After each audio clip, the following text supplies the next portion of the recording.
Hello বন্ধুরা, দেখো আজকে আমি ধোসা বানাচ্ছি। এই যে আমার ধোসার ব্যাটারটা দারুণ থেকি হয়েছে। ব্যাটারটা একদম দারুণ সুন্দর। আর ধোসাগুলো প্রথম প্রথম একটু উঠছিল না, খুবই প্রবলেম হচ্ছিল, কিন্তু লাস্টের দিকে খুবই সুন্দরভাবে উঠছে। একটার পর একটা ধোসা দারুণভাবে উঠছে, একদম মচমচে গরম গরম। আর এর সাথে বানিয়েছিলাম হচ্ছে নারকেলের চাটনি, টমেটো, নারকেল, রসুন আর কাঁচা লঙ্কা দিয়ে লেবু রস গেলে চাটনি বানিয়েছি। ব্যাস এটুকু আজকে রাতে আমার রেসিপি।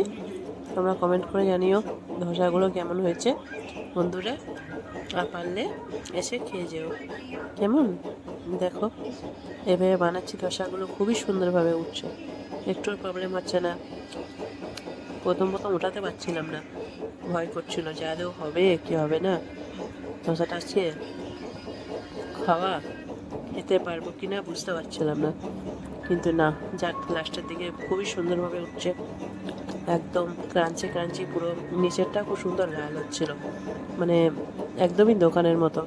টেস্টটা তো পুরো একদম অরিজিনাল দোকানের মতোই খেতে হয়েছে, দারুণ হয়েছে।